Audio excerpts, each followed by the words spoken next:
everyone, how are you all doing today? Welcome back to another exciting Tech Talk session. I'm Triptisana, your host from Tech Jobs Fair, and today we are about to dive into a very exciting topic and a discussion that could help you all in your personal as well as professional growth. So be ready, take notes, or if you have any questions, please feel free to drop your questions in the comment section and do engage in a transformative conversation. I'm super excited to introduce our guest for today, our special speaker, Miss Silvia Foglia.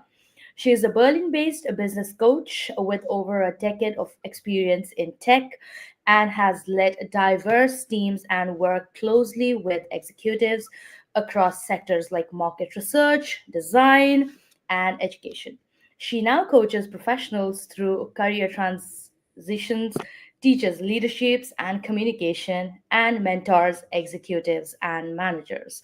So, hello, Sylvia. How are you doing today? Thank you so much for joining us. Hi, everybody. Hi, Tripti. I'm very happy to be here and I look forward to our conversation. Yes, absolutely. I mean, the topic already sounds really interesting, and I'm really excited to dive deeper in knowing, there's so many questions that I have to ask you, and I'm looking forward to the answers. Sure. But yeah, like super thrilled to have you join us. But before we dive into the questions and the conversations, let's take some time out and maybe you can take us through your journey so far in the industry, and you can tell us a little story. Yes, I've been actually living here in Berlin since 15 years and I've been working for 10 years in the tech industry. And then a few years ago, a few things changed in the company where I was working, and I also wanted to start working more with people. So Mhm. I decided to actually switch my career, do something different, and that's where I decided to to get back to school. Let's put it that way, and I took an intensive course to become a coach, and that's where, for me, my calling. I really realized that was the thing that I love doing, being there for the Mhm. people and supporting them through coaching. And I've been doing that for 4 years, and that was the best choice, I would say. Awesome. So, right now, I think the word leadership is something that it's kind of a skill right now, and everybody wants to have that skill, right, in order to grow or enhance their career. So, what are some of the most important leadership qualities for tech professionals to develop, like, especially in this fast-paced environments? It's so competitive, like in the startups, right? So, what are those qualities, top qualities, according to you? Yeah, you said it right. Like startups has this very fast-paced environment, and we also know Yeah. that technology is changing very fast. I mean, if we Mm-hmm. think about what has happened in the past couple of years when AI took a boost, and also today we have a very uncertain market condition. So, Yeah. considering all of these elements, I think that adaptability and resilience are some of the top qualities where people and professionals understand and know how to react and eventually to change and to adapt and being flexible to all these changes. And another important quality it's the emotional intelligence, but more specifically empathy. And what I mean by that, it's being able, when we think about, for example, a startup environment, being able to understand the team members' perspective from a leadership Yeah. perspective, of course. And it really means, and this really helps to have better communication, more effective communication, and being supportive, supporting the team, especially when there are high stress and fast moments. And this really helps being also productive. It makes the people feel, listened and understood. And when I talk about being supportive, I don't mean like that you need to solve their problems, but it's really Mm-hmm. offering the tools for solving them, equip the team for whatever it is need for solving them. And this means, for example, offering a safe space for expression, exchange, and also reflections. So giving them all they need to feel good at work and feel and working well. So and of course at the end of the day to reach the company goals. Yeah, right. Absolutely. Um, just for those, like, I think there are a lot of people who want to take up leadership, but they don't really know how to, take that challenge or take that step, right? So Mhm. what do you think for a professional is a right time to work on their leadership skills? Do they have to be in the industry for a certain period of time to take up this skill, or they can actually work on this skill as they, grow in the career? I mean, when it comes to this skill, it's about practice them from day one, practice them, putting them into practice, and that means also trying them when you have conversation with your friends, with the people maybe you have been studying, or with the people you're working, doing small projects, even Yeah. if you're doing like some volunteering activities, trying to practice all of the skills and all these emotional intelligence skills from day one, because only practicing will really help to develop them. Yeah, that's true. So, let's say for leaders, what could be the challenges they often face during, the period of rapid growth, and how can they overcome them? When it comes to the challenges, one of the big thing I see when the team is growing and there are more and more Yeah. people involved in the business, it's the capacity to actually let go of control and start to learning to delegate. The big challenge really comes from shifting from being involved in every details, and then learning to actually trust the others to take ownership. Because when the team, the business grow, it's very easy that the founders or the leaders become the bottlenecks of decision making, Mhm. because every decision needs to come through Yeah. them. So learning to delegate into others really help that. It really helps also whatever it nowadays called decision fatigue. So you don't need to Mhm. decide every single thing, and which very often then lead to burnout. What are some of the things that you can do in that sense? It's about like identifying what are some of the key areas that you can delegate, so prioritizing the strategic tasks that you need to keep with you, but also understanding what are the things that you can delegate to other, and then really set clear expectation and accountability towards the team. So Yeah. defining the clear roles, responsibility, the decision making, and then trusting the process, knowing Yeah. that maybe things will not really go that is in the same way that you have been doing, that things that can be done maybe in a different way. But what's most important is really to focus on the outcome instead of micromanaging the execution. Mhm, mhm. And another challenge that I see that some leaders might encounter, it's really keeping the communication clear and effective, Yeah. because when the team grows, very often it's easy that information goes into silos, and this can lead to misalignment, misunderstanding, miscommunication. So it's very important to, at a certain point when the team becomes big, to structure the communication channels, for example, have regular check-ins, and then bring transparency in every step of the process and in the Mhm. decision-making process whatever it is possible. Yeah, true. Because, when you start managing teams, it feels like, you're just managing, but it's actually looking at the work of every individual person in that team and keeping a note of it, right? And that becomes really, really difficult. But, there could be some steps that the managers, leaders could take in order to improve their communication and Mhm. better connect with their team members, right? Because sometimes what happens is, because they have so many people under them and they're working with everyone, they kind of forget certain things, and they lose track of it. So what could be some practical steps that they can follow in order to be in a good communication with Mhm. their, team members?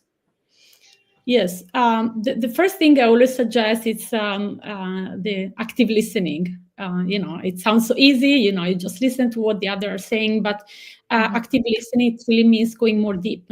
It really Yeah. means really truly listening to what the other person is saying, but also understanding what they're saying, understanding their perspective, understanding what is said verbally, but also noticing what's maybe left unsaid, what's in between the lines. Very often people Yeah. send messages not with their words, but maybe with their body, and Mm-hmm. it's important to try to understand all the nuances.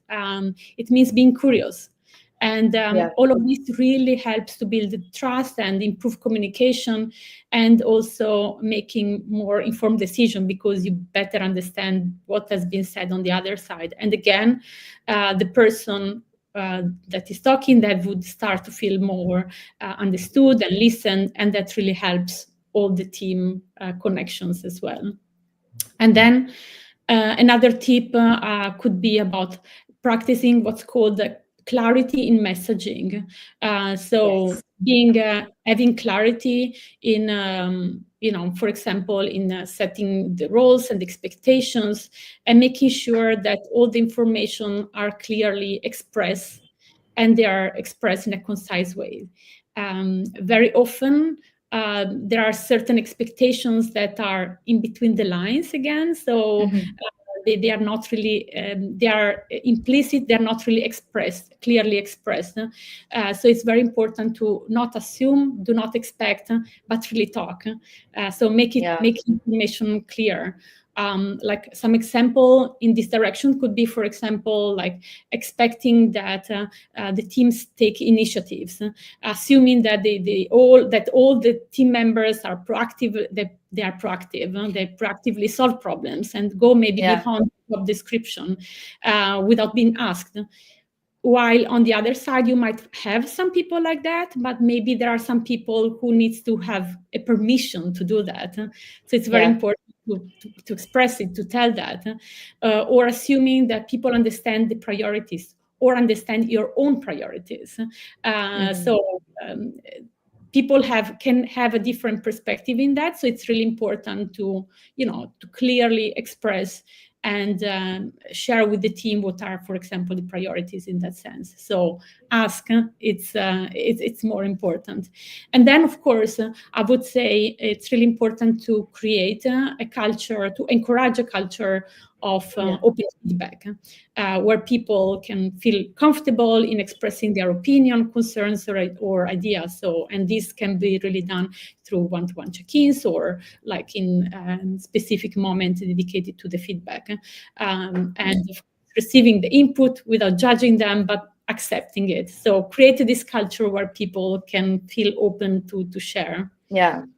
Yeah, that's true. I think that's when the team becomes more transparent, and then it's the opinions, the ideas come to the plate when you give them that space, when you listen to them, and when you allow them to share their thoughts. Instead of just telling them this and then assuming that they would do things. Just not giving Exactly. that space. Yeah, And I exactly. also like the leaders are like the bridge between the company goals and then what the employees are doing, because they work as that one particular part in an organization where they are handling the team, and then they are bringing out the best for the organization, right? So like, according to you, how important is a role of a leader, of a manager in an organization, and how should they keep up with that energy in order to transfer that energy to their team members? Mhm. I mean, that's a very important role, because you set the stage, you become the Yeah. example of the company. Hmm. So whatever you do becomes a way of, of Hmm. behaving in a way. Yeah. So that's why I think it's very important to be intentional in whatever you do, whatever you say, because that has a very strong impact in the team, and in a positive but also in a negative way. So being aware of that and being open to understand what's happening, I think it's very important. Yeah, that's true, absolutely. So sometimes I see there's a lot of times there's some gap in between the communication, between the Mhm. leaders and the team members. So what could be certain habits or certain practices that leaders could follow in order to strengthen their communication skills, their leadership skills, and create a very safe environment for their team members? Yes, that's a very good question, a very good And point. sorry to interrupt. Yeah, sorry to interrupt. Most importantly, at the time when there's a disagreement, to us Hmm. in a point, so we need to maintain that, calmness and everything, because we're all working in the same thing. But sometimes that happens, that there's disagreement. So how can they, maintain that, and what are the habits that they could build in order to maintain that, Mhm. some sanity in the, the team members and the workplace? Yes. Uh, I would start, like if we think like about the day, I would start think about the morning, you know. I think that morning intentions are very important. Mhm. Because what I see very often is that people jump into a day or jump into a meeting, jump into some conversation without being ready for it. Yeah. And having some intentions, what I mean, also being strategic of knowing what you're going to say, what you are going to share, what you want to get out of the day, what you want to get out of the meeting. It's very important. So I really suggest to spend a few minutes every morning, every day, to every start of the day, to reflect on what you want to get out of the day. What are the Mhm. priorities? But what are also the needs of the team? If you enter in a conversation where you say maybe there are some conflicts, that you need to communicate something not easy, or you're having a bit of a struggle with one of your team members, before entering the conversation, think about what do you want out of this conversation, but also what might the other person need to have out of that, and trying to find ways where you meet your needs, but also the other person needs. So being intentional, I would say, it's strategic. It's the first thing that I would suggest. And then, before, we talked about the importance of practicing Yeah. to improve certain skills. So again, the importance of active listening, I would say, really, when you get, if I want to give like practical tips, when you get into a conversation with someone during meetings or any kind of conversation, really practice active listening, which means that you are letting the other person talk without interrupting them or thinking about how you want to respond.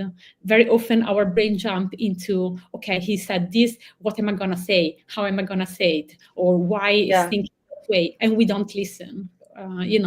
We follow our thread of thoughts instead of really listening to the other person. So really practicing that during every conversation, not judging what the other person is telling, not advising, not telling, just listening. And then, of course, being curious, ask for more information, and trying to understand what's in the other person thoughts. And of course, have regular check-ins with the team. So you try to have both formal but also informal conversation, where you have check-ins with the others and try to be connected with them. And it really helps to avoid building up eventually certain unhappiness.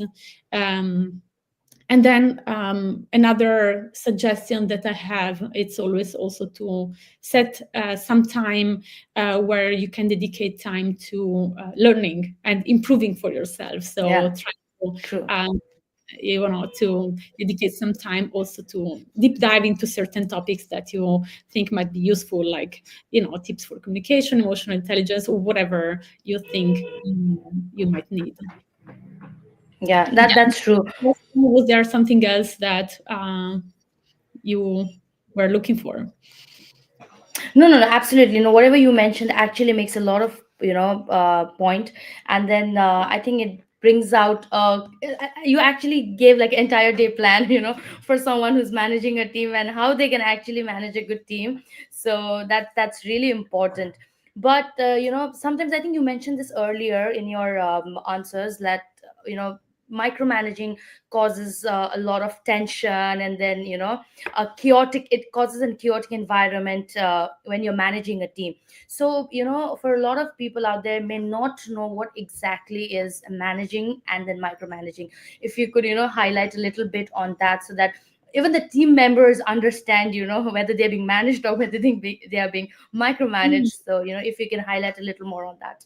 Yes, micromanaging means like going too much in details on what the one of the team members is actually doing, and not letting the other person working, following their logic or their way of working, Yeah. but giving them your own way of doing certain things and distracting maybe their work, and not giving them the responsibility to follow on certain topics.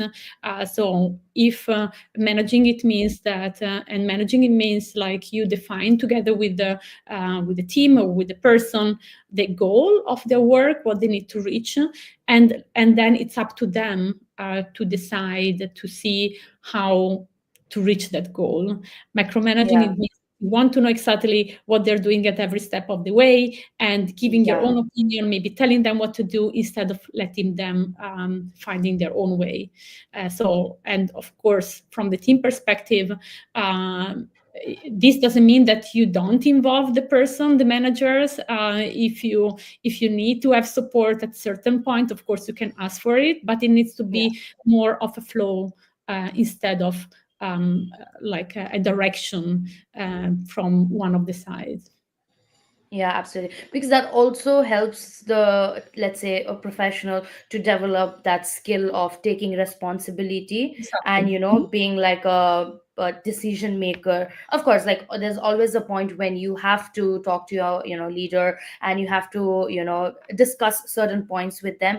But when you have this space of taking a decision or taking up the responsibility, that also helps a professional grow in like grow their career, right?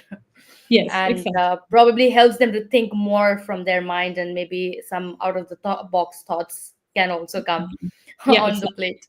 Yes. And this particular thing about it's kind of a habit that a lot of leaders have about micromanaging, right? So do you think they can work on this? Because it can be worked on, and sometimes they don't do it intentionally, but they, because they're used to it, so they end up doing it. So is there a way how they can work on it to make it debate better for themselves and for the team members, or if coaching can play in helping leaders navigate their personal and professional challenges, right?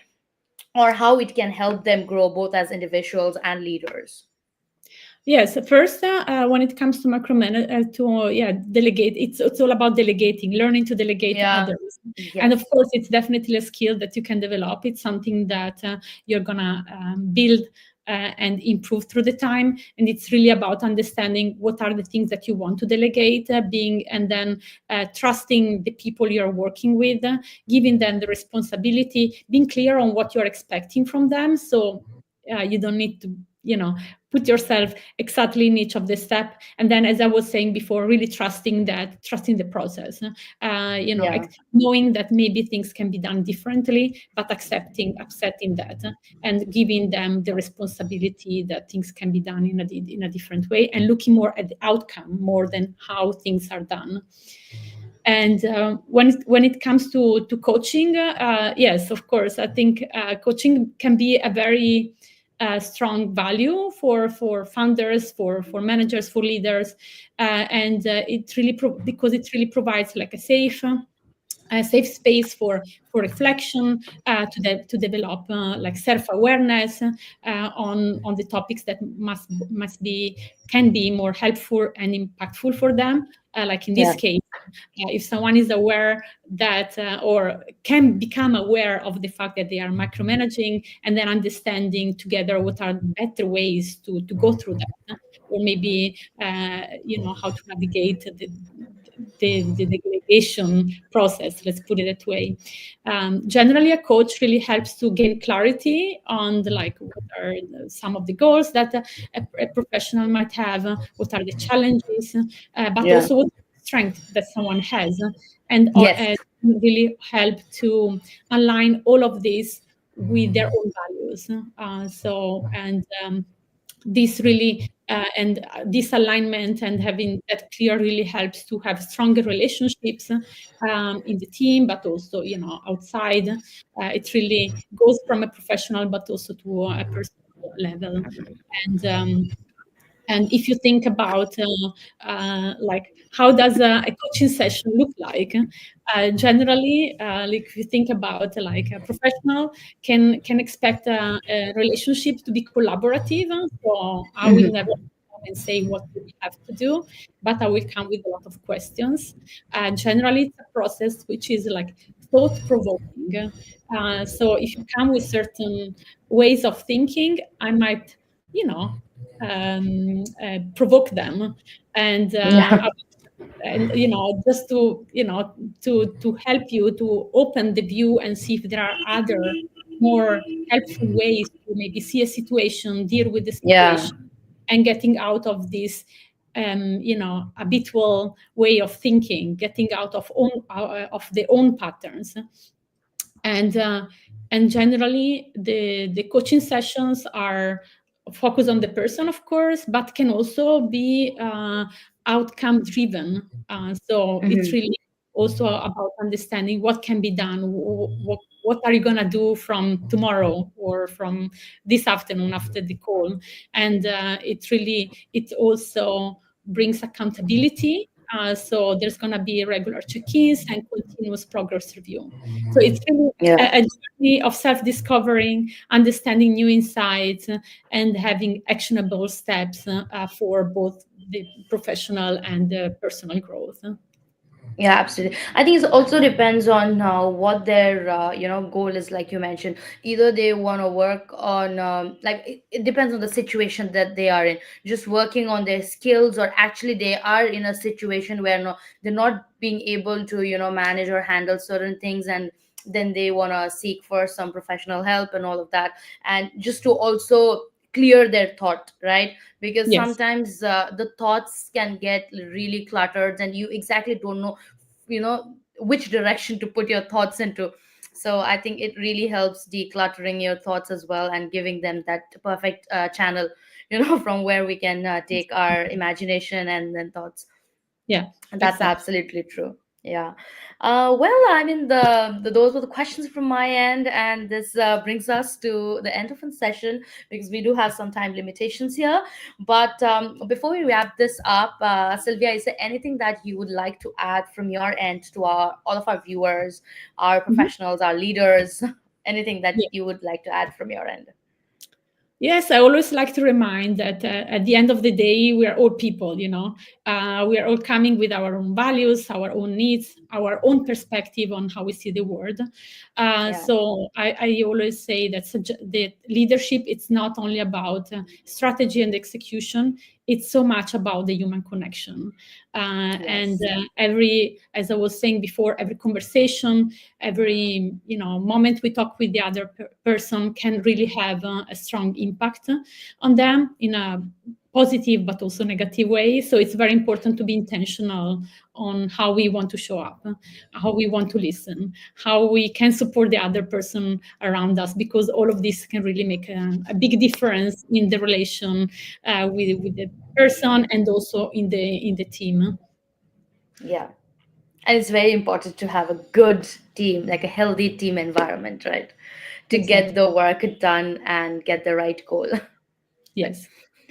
perfect. So, I mean, thank you so much for all your insights. Those are all valuable. And thank you for your active participation in joining us today. It was a pleasure having you on stage with us and listen to your amazing insights. And thank you to all of our viewers for joining us, for watching us. And in case you missed it, you can always rewatch it. So, once again, thank you, Sylvia, for joining us. I think that's all from our end today, guys. We'll see you all until next time. Take care. Bye bye. Thank you. Bye bye.